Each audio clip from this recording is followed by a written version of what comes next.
Before I met him, I believed I understood love the way I understand lab results. Neat columns, predictable ranges, no surprises. I was wrong.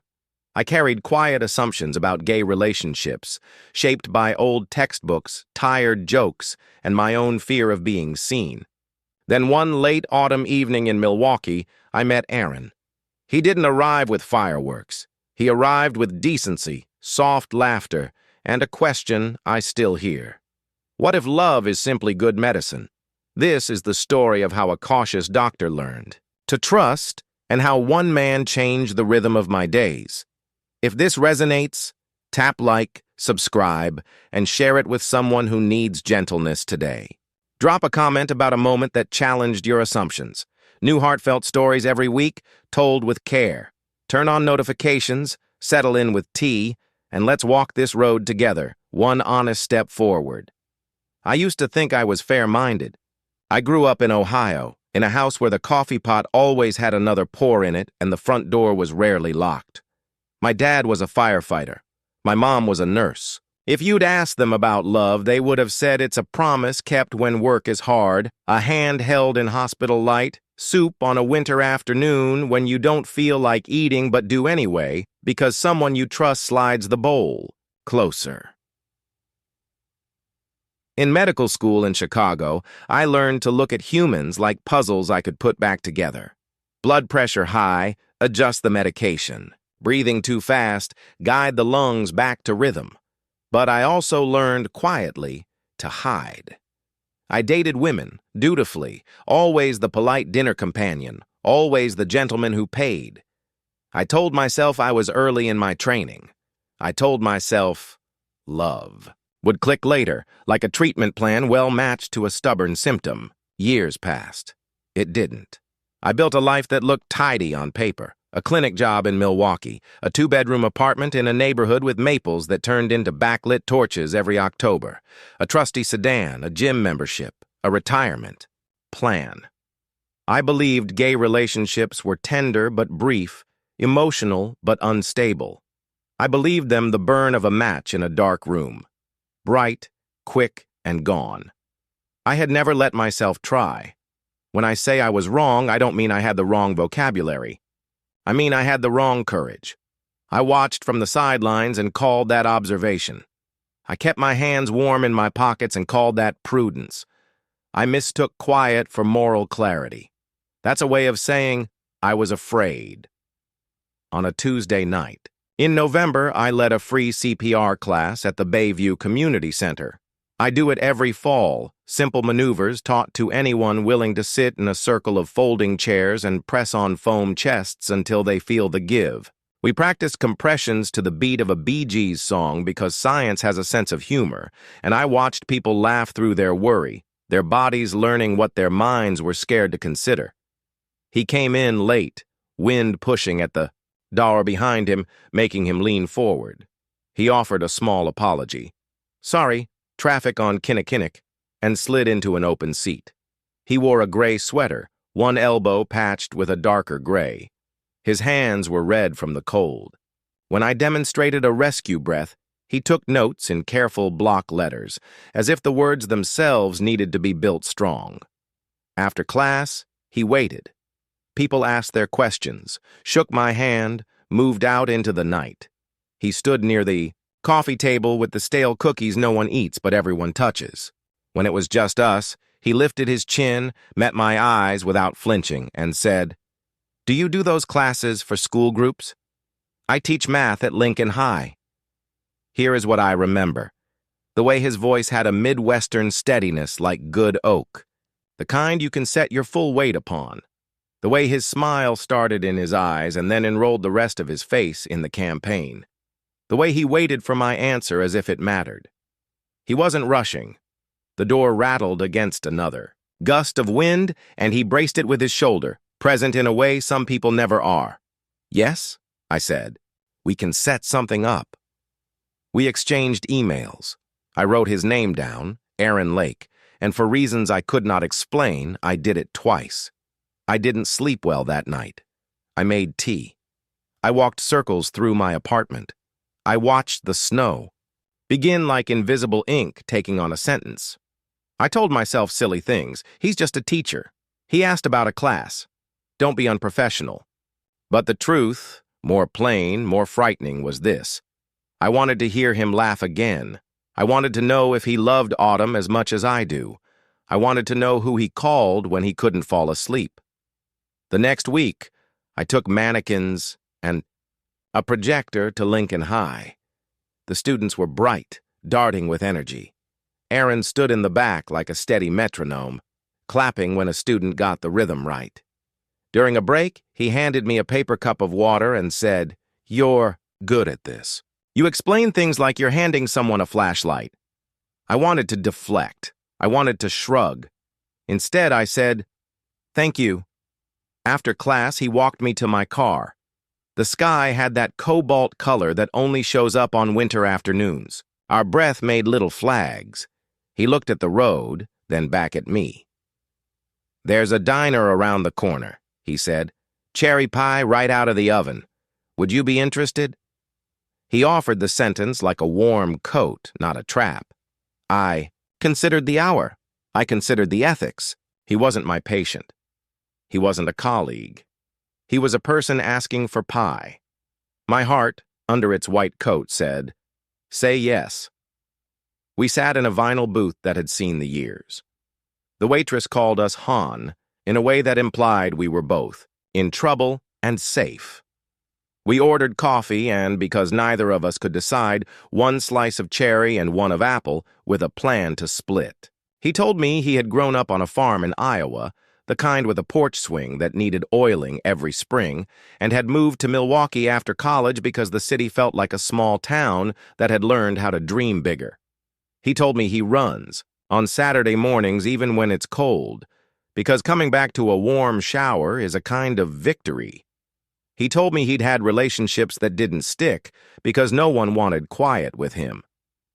"I can do noisy," he said, smiling at the ceiling. "But I really like quiet, too." We talked for hours, the easy alchemy that makes time behave oddly. Our plates collected crumbs. Our forks clinked gently. When it was finally time to go, the waitress topped off our coffee and said, "Next time, try the lemon meringue. It's a show-off." Aaron chuckled. I felt my chest loosen in a way that had nothing to do with medicine. In the weeks that followed, we kept choosing one another in small ways that add up. He sent me a photo of a winter sunset over Lake Michigan, thin ice reaching toward the horizon, like lace. I sent him a picture of a ridiculous knitted hat a patient's granddaughter had made for me, a blue pom-pom the size of a grapefruit. He replied, "It suits you. Brave hats for brave heads." When I had a long clinic day, he texted, "Drink water. People can forget they are plants." As a doctor, I've learned the body often tells the truth before we do. A pulse races. A stomach tightens. Breath grows shallow. I noticed that when I thought of Aaron, my shoulders softened, my jaw unclenched. I had assumed being with a man would be like holding my breath. Instead, it was an exhalation I'd been waiting years to allow. We took our first walk on the Oak Leaf Trail, boots crunching through snow, our conversation weaving between jokes and honesty. He told me he sometimes worried he'd missed his chance, that the world expects love to happen on a schedule like classes changing at the bell. I told him I was learning to be publicly who I had privately been for years. He didn't rush that. He nodded, quiet, and then pointed out a red-tailed hawk balanced on a branch, its feathers gathering the wind like a coat. "We'll be gentle," he said. "We'll go at your pace. I'm not a race."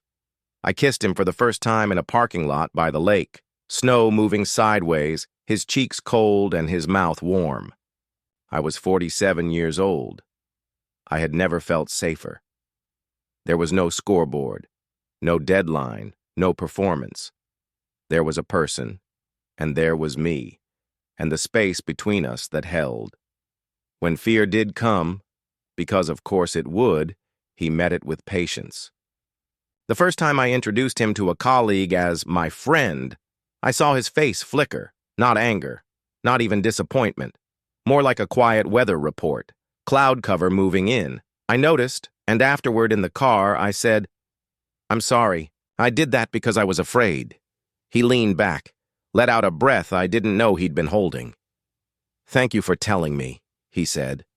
"I won't demand we skip steps, Daniel, but I won't pretend it doesn't matter. When you're ready, I'd like to be your boyfriend in full light." We set up small practices, the way you do when you change a habit. When we went to the grocery store together on Saturday mornings, we would choose one thing that scared me. Not big things, not yet. Small ones. 2 toothbrushes in the cart. A pair of mugs we both liked, with a cheerful cardinal painted on the side. A basil plant we would water together. Exposure therapy with produce and dishware. We laughed, we cooked, we made chili on Sundays and ate it while watching the Packers, both of us rooting, both of us sighing in the same rhythm when the quarterback missed. I began telling people. First my sister Claire, who lives in Madison, and once drove 4 hours to sit beside me when I had the flu, just because she thought no one should be alone with a fever. I said on the phone, "I'm seeing someone. A man. His name is Aaron." She took a breath and then said, "Thank God." I asked why thank God, and she said, "Because you sound like you finally picked up your own life. I want to meet him." We did, at a diner by the interstate that makes pancakes the size of steering wheels. Claire hugged Aaron as if she'd known him since 2nd grade. My niece Lucy asked if she could show him her watercolor of a goldfinch. He admired it like a museum curator. He asked her about her favorite colors. She beamed, telling my parents was slower. They are good people who have lived a long time with certain shapes of expectation. I drove to Ohio, parked in front of the house where the door is still rarely locked, and walked into a living room that holds 1,000 Sunday naps. My mom made coffee. My dad adjusted the thermostat. I said, "I've been carrying this a long time. I'm gay. I'm dating someone. His name is Aaron. He is kind." My mother's eyes shone, full of whatever combination of grief and relief a mother feels when her child steps into risk. She took my hand. My father looked down at his socks, then up at me. He said, "Is he good to you?" I said yes. He nodded. "Well," he said, "bring him to dinner. We'll see how his handshake is." The first dinner was a deliberate act, of ordinary. Pot roast, mashed potatoes, green beans simmered with onions. Aaron wore a navy cardigan. He brought a pie. He asked my mother about her garden. He asked my father about the station and listened like a student. My dad asked Aaron about math, and Aaron grinned. "Numbers are a way to pay attention," he said, "but so are people." My mother sent us home with leftovers. On the drive, back to Milwaukee, snow fell in wide flakes that made the headlights soft. Aaron reached across the console and squeezed my knee like he was telling me without words. This is a beginning, not a test. It's funny to me now, looking back, the ways I thought gay relationships were fragile. We built our life on sturdy rituals. Every Wednesday, we made grilled cheese and tomato soup. Every Friday, we walked to the same coffee shop on Downer Avenue and split a cinnamon roll, because moderation is easier when the frosting is shared. We kept a notebook on the kitchen counter for gratitude and grocery lists. It became a miscellany of love. Batteries, raspberries, you made me laugh in the cereal aisle today. There was a morning in late winter when I woke at 4 to silence that was too loud. Aaron was lying on his back, eyes open, hands folded like he was steadying a stack of papers. "I had a nightmare," he said softly. "I was late for a class and all the desks were empty." We were both fully awake, hearts doing their quiet work. I made us chamomile. We sat on the floor with our backs against the couch and our feet on the rug, our knees touching. "I get scared," he said, "that what we have is a beautiful season, and seasons turn." I nodded. "I get scared." I said, "that I will make a mistake, and you will make a mistake, and our mistakes will pretend to be fate." He put his head on my shoulder. "Let's promise to be boring," he said. "Let's promise to talk before the weather changes." That spring, we drove to Door County to see cherry blossoms, a pilgrimage justified by pie and a lighthouse. We wore windbreakers like dads who know better. We laughed at nothing. We took photos of gulls behaving as if they owned the afternoon. In the car, he played songs from the 90s. I hummed along, sometimes off-key. At a farm stand, an older woman selling honey said, "You two local?" Aaron said yes. She looked at our linked hands and said, "Good. Local love is good on the economy." We bought honey. When he got the flu, I put a chair beside the bed, like my mother used to do, and sat with a paperback in my lap, standing every hour to bring him water. I kept his fever chart on a sticky note. I ran the humidifier. I made him a broth that tasted like kindness and salt. He croaked, "Thank you." And I told him in my best doctor voice, "Drink and sleep. Your body is smarter than the virus." He fell back asleep, trusting, and I felt a fierce tenderness I had been disciplined never to indulge, the desire to care with my whole self. Here's something I didn't expect. Being loved by a man taught me how to be a better physician. I slowed down. I asked patients, "What is your biggest worry?" and then waited a beat longer, because sometimes the first answer is the polite one, and the second is the real. I wore a rainbow pin on my lanyard because I wanted kids in the waiting room to see, without having to ask, that someone in this building was safe. A teenage boy with a scraped knee looked at the pin and blurted, "I think I might be..." His mother stiffened. I said gently, "This is a room for breathing. Take your time." He took it. We patched his knee. We patched in a tiny way a moment that could have scandalized and instead softened. Not every day was good. We had our ordinary human mess. He left wet towels on the bed. I critiqued his parking with a zeal that did not match the stakes. He hated that I would check my email during a movie. I hated that he put pans away while they were still slightly damp. We learned to say, "I love you," and I dislike this behavior. We learned to apologize without footnotes. We learned that the point was never to win, but to stay. In June, pride flags unfurled across the city like laundry in a benevolent wind. I had never been to a parade. He had, and he turned to me that morning and said, "We can go for 30 minutes and duck out if it's too much." I took his hand. We went. The street was a river of color, and families and teenagers whose hair declared entire philosophies, in pink and blue. An older couple, men in their 70s wearing matching caps from the VFW hall, stood at the curb holding hands like it was no longer a miracle, just a good habit. One of them noticed me staring, and he lifted his free hand. In a small salute, I saluted back. Aaron squeezed my fingers. "Seeing us helps people see themselves," he said. I nodded because there was nothing to add that a human body hadn't already said with a wave.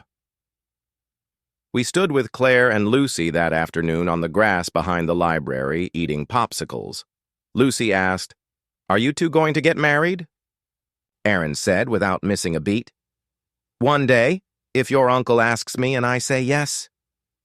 Lucy considered the legalities and then offered this.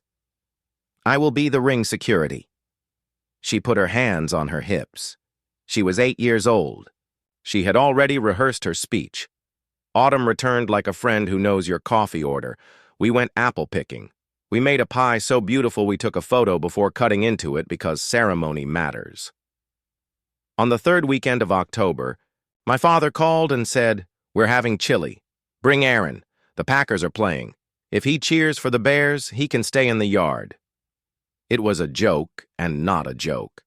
Aaron, who can read a room and a heart with equal clarity, arrived, in a green hoodie. He shook my father's hand like you do when you mean it. My mother handed him a wooden spoon as if knights still knelt for sashes. We watched the game. We yelled at the TV together like men do when the outcome is out of their hands. My father leaned over at halftime, tapped my knee, and said, "He's a good one."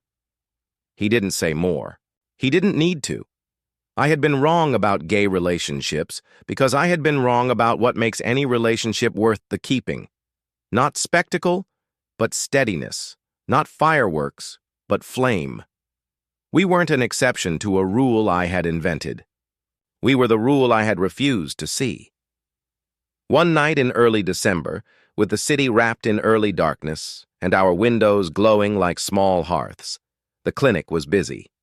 A patient I have seen for years, Mrs. Gonzalez, who brings tamales at Christmas and refuses to say whether she made them herself or her sister did, came in with blood pressure soaring.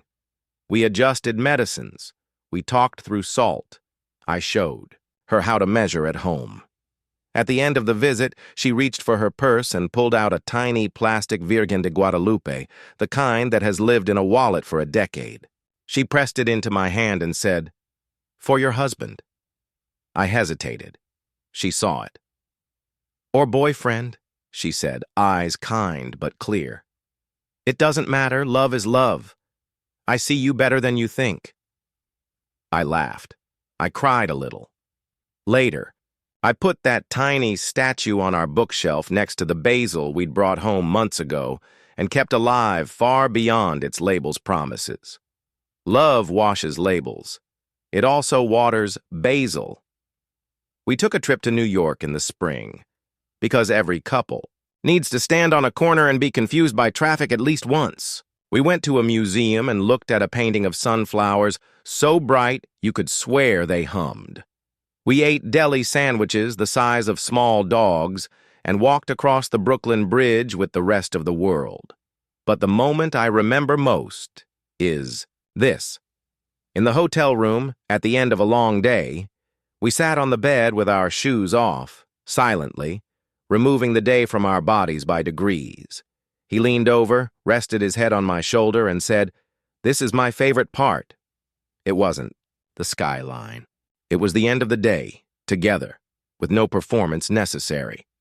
When I think of what brought me here, to this life, I think of all the ways I told myself stories that weren't true.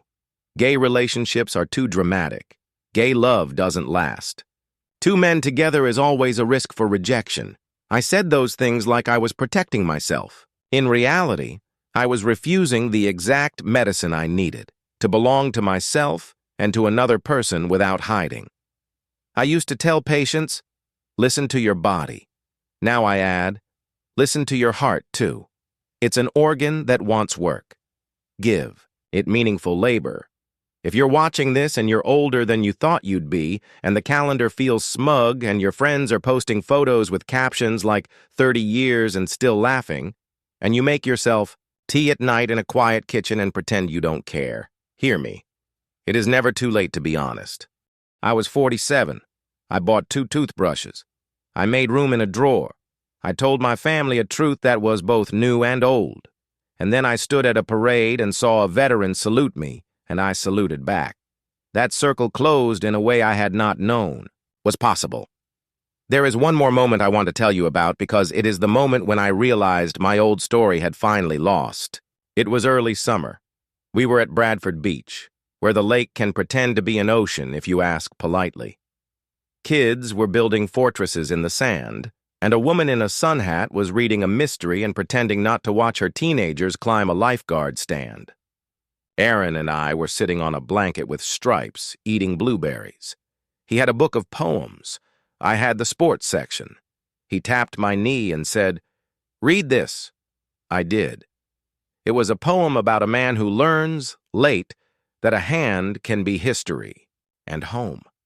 I looked up and saw a young boy watching us from a few feet away, then glancing at his father, then back at us. He was calculating something. Brave kids do this with their eyes. His dad noticed, followed his gaze, and gave a small nod, a nothing gesture that was actually everything. "Come on," he said, "we'll build another tunnel." They did. We went back to our blueberries. The future and the past nodded to each other on a beach, and a present tense took a deep breath. I cannot promise your story will unfurl like mine. Life is not that obedient, but I can tell you what I have learned in a tone I use when explaining a new inhaler or a gentle stretch. For a stiff back, small daily choices build a sturdy heart. Put your phone down during dinner. Ask the second question. Keep a notebook by the door for grocery lists and gratitude. Learn the difference between discomfort and danger. If someone makes you feel seen and safe, notice. If someone treats you as a secret forever, notice that too. Get sunlight when you can. Drink water. Stand up slowly. Tell the truth kindly and sooner than later. When you're afraid, name it aloud in a room where someone loves you enough to hear it all. Sometimes I still hear echoes of my old certainty. It arrives in the voice of a joke from college, or a sermon from a childhood Sunday, or an unkind headline. When it does, I remember a diner, pie cooling, a man with red hands from the cold asking me if I would like cherry or apple. I remember both. I remember splitting the slices, coffee refilled, the waitress calling us Han. I remember a question. What if love is simply good medicine? The older I get, the more I believe that love doesn't cure us. It steadies us. Medicine rarely cures. It treats, it relieves, it manages. It makes room for the body to do what it was built to do, heal. Love is like that. It does not remove grief or erase hardship. It makes a life where those things can be carried without breaking everything else. One evening, sitting on the back steps with a bowl of strawberries between us, the air sweet with cut grass and charcoal from a neighbor's grill, Aaron said, "You tell people to check their blood pressure at the same time every day. What do you check?" I thought about it. "I check whether I'm hiding," I said. He set down a strawberry and took my hand. "How's your reading today?" Looked at him. I looked at our hands. "Normal," I said. "Finally normal." If you're still with me, watching this on a tablet propped in the kitchen while your soup simmers, or listening in the car while you wait outside a school, or nursing a cup of tea in a quiet apartment with the heat clicking on and off, I want you to hear my voice as if I were standing beside you with a hand on your shoulder. You are not too late. You are not too complicated. Your heart is not a problem to solve, but a companion to consult. Find the person who sits on the floor with you at 4 in the morning and calls it a privilege. Be that person for someone else. The last scene I'll leave you with is ordinary. Our mailbox on a Tuesday. Bills, a catalog, a letter from my dad with a newspaper clipping about the Packers' draft choices, because some traditions die hard. Inside, strawberries on the counter. Basil thriving. 2 mugs with cardinals drying upside down on the rack. Aaron walks in from a run, cheeks bright with effort, and says, "The lake is almost still. You can see the clouds in it." I hold out a glass of water. He takes it, drinks, sighs. He kisses my temple. "Thank you," he says, "for the water, for the day, for the life." I say, "You're welcome," meaning everything. I was wrong about gay relationships. I was wrong about love needing to be dramatic to be real, about quiet being a lack. I was wrong about myself. Until I met him, I treated my heart like a patient I didn't have time to see. Now I make time. Now I listen. Now I measure progress, not by pulse, but by peace. We still argue about the right way to load the dishwasher. We still overcook the green beans sometimes and shrug. We still go to the diner that saved us a booth when we didn't know we needed saving. The waitress still calls us Han. We tip too much. We walk out into the Wisconsin air that smells like a lake and leaves and the ordinary hard work of living. We hold hands. The wind pushes at the door and we lean into it, together. And in that small resistance, the weight we share, the effort we divide, I finally recognize the medicine I was always meant to trust.